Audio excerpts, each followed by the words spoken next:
Welcome to a new edition of the Famous Interviews with Joe Dimino. On this episode, we talk with author and writer Juliet Rose. She is a New York native living in the mountains of Georgia now. She has lived all over the United States and Mexico and doesn't plan to stop seeing the world beyond her front doorstep. She spends her time rescuing animals, painting, and writing. Her dream is to get an RV to explore hidden gems and find the best vegan restaurants. She has a unique writer's voice and is a multi-award-winning author of 4 novels, and one is due out in 2022. We get into all of this and more. Enjoy the interview. Hi, Juliet. Hey, how are you doing? Hey, it's Joe Dimino. How are you today? Good. Good. Thanks for taking a minute out. I appreciate it. For sure. I'm sitting in my car, so it's quiet because we have dogs, and they decided right now was the time that they were going to bark. That's okay. It's all good.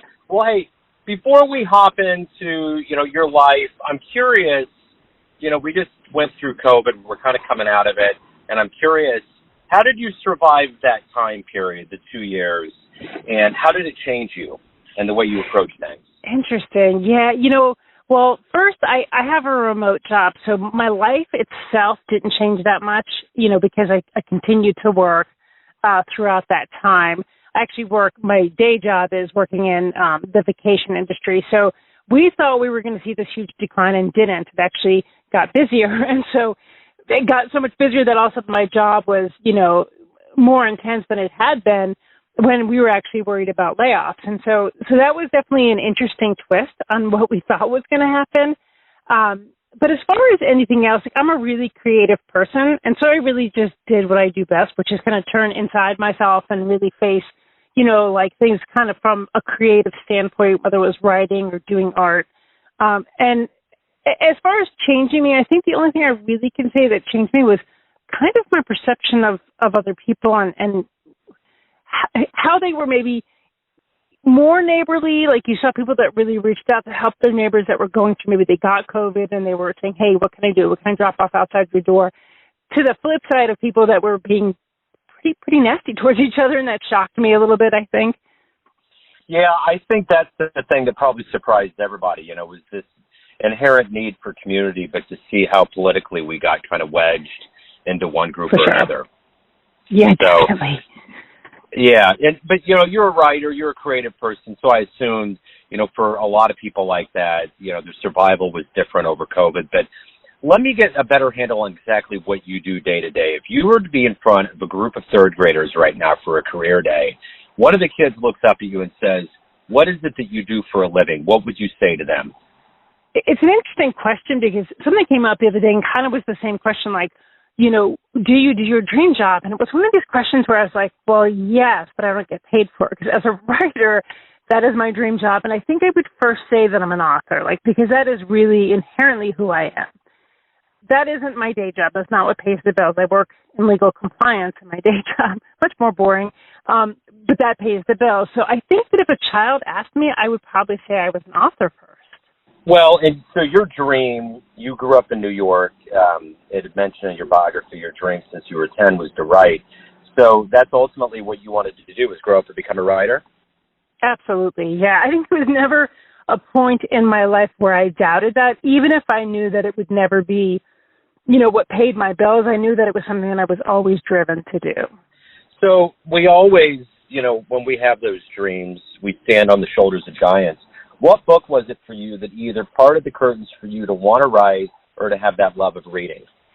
Since I wanted to write from a really young age, it was so many books, I think, in my youth that really kind of gave me an escape. I, grew up in a fairly rough childhood, and then my mother passed when I was 11, and then I was kind of shifted around to different family members. And so reading had always been a huge escape for me. It was kind of that stability that I wasn't getting in my real life. And so I think I just knew, because I also was a huge storyteller. When I was a kid, I would always tell stories to friends, stories to my brothers. I was always kind of weaving these fantasy stories. And so when I understood that I could actually do what I loved so much, which was, I loved to read these books. And when I realized I could actually be that person that wrote those stories, it just immediately came to me. So I can't say that there's one book that just spoke to me. One thing I can say is when my mother passed when I was 11, I discovered S.E. Hinton's books, The Outsiders, Rumblefish, That Was Then, This Is Now. And those were probably the first books that, spoke to, that damaged part of me as a kid that had gone through so much. And all of a sudden I felt like, oh, wow, there's, stories about kids like me. And I think that was really what started to drive my desire to become. What is it that you like to write about? What is your style? What is your kind of marrow of what you're trying to get after? No matter what genre I write in, I kind of fall into this realism in the sense that I'm very heavily character and dialogue based because I really want to present people as they are. And so I write a lot of contemporary fiction. And then I dabble in horror as well, supernatural horror, just because it's something I loved reading growing up. And so I like that kind of aspect of writing that as well. But when I write these stories, no matter if it's horror or it's these contemporary fiction stories, I'm really kind of trying to present the character first. Who is this person? What are they going through? And I think that comes a lot from my experiences growing up and, not necessarily always feeling I had a voice. I'm really driven to give my characters a voice. You talked about having a rough childhood, and I'm curious, do you ever look back and think that writing was kind of a therapy, kind of something that was a saving grace for you? 100%. Yeah, I think reading first before I knew that I could be a writer, reading was that kind of saving grace. And then once I realized I could be a writer, it took a lot of what I had been through, and I could express it either through writing, I could create different outcomes. I could hopefully reach people that were going through the same thing that, like me, I was a really quiet child. So, I was going through things, but if a teacher was like, hey, how's it going at home? I would never say how it was going at home. I just didn't tell people what was going on or what I was going through. So by having writing, I was able to take all of those things that I had bottled up inside and put them out there in a way that I felt like I was getting to express myself, but I'm still fictionalizing it, so I felt safe behind that wall. So talk to me a little bit about heroes. Sometimes the best medicine for us are those role models or heroes in our lives. Who have those been for you? Probably number one would be, I had my daughter Kyla, who she passed when she was 4 from cancer, but she just was one of those people that, being around her and seeing what she was going through and seeing that she retained her ability to have compassion and to really connect to people, no matter what she was going through, really changed my point of view on the world. I was a little more jaded. I think, going into motherhood, I was definitely more jaded from my childhood and how I saw people in the world, and observing her see the world differently, no matter what she was going through, made me a lot softer than I think I would have been had she not come into my life. Does living through something like that increase or decrease your spirituality? I mean, that's tough. That's beyond words tough.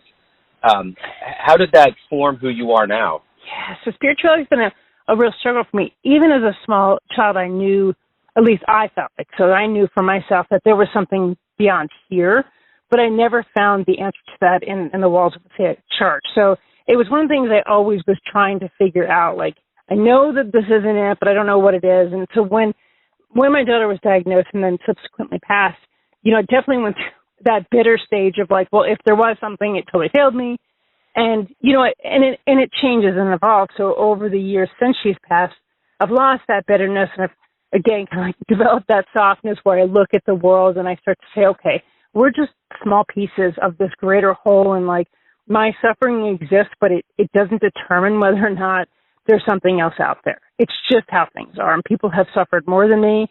Children are suffering to this day. So it made me kind of step back away from myself. And I think I've gone back to that place where I was when I was 6 years old. And I said, well, I know that there's something out there. It's not just me, but I still can't define it. I find myself most, I think, at peace with the world I'm in when I'm in nature. And I can be well, the trees get it. The river gets it. I just don't get it yet, but they seem to have a greater understanding. I guess that's kind of a partial basis for Buddhism, too. There's a greater whole in nature as a part of it. When did you realize, what story or what age as a writer did you say, man, this is good. I think I feel like I'm really a good writer? I'm not sure I was the first person to come to me with that kind of fact. I think that I always just wrote stories. And my mother was really supportive, and my mother also was, she kind of liked to write, and she worked a lot and had children, so she wasn't someone that really had time to, but she did really appreciate the craft of writing, would always show me stories. I remember her showing me, Shirley Jackson's The Lottery when I was like 10 years old, which is really young age to be exposed to that, but she really wanted me to see other really great writers out there. So I think through that, I always just wrote. Loved to write. It was how I killed time. And it probably wasn't until I was really in school and all of a sudden teachers were taking notice and, I was getting A's on things, but they were pulling me aside and saying, hey, this is really good. Where did you get this idea? And I'd be like, I don't know. I just did. And then they started taking and entering my stuff in like little contests in school, and I would win. And so then I started to realize that writing maybe wasn't just for me, that it also was something that could reach other people. So if you can meet anybody alive on the planet right now, who would it be? Who would you love to meet and talk to?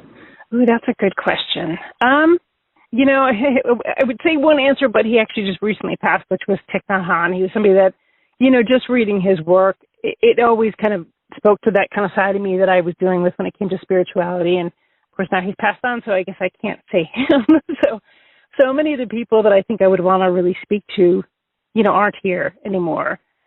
But I respect a lot of people that are doing the work to this day. There's so many people out there that are just, no matter what, they're giving their life to help the environment, to help other people, to help that. I just watching a documentary the other day, it was called Kiss the Ground, and Woody Harrelson was doing the narrating on it. And he's somebody I've always just really admired because no matter what, he always just really been forthright and spoke his mind, even when it could have affected his career. And I had a lot of respect for that.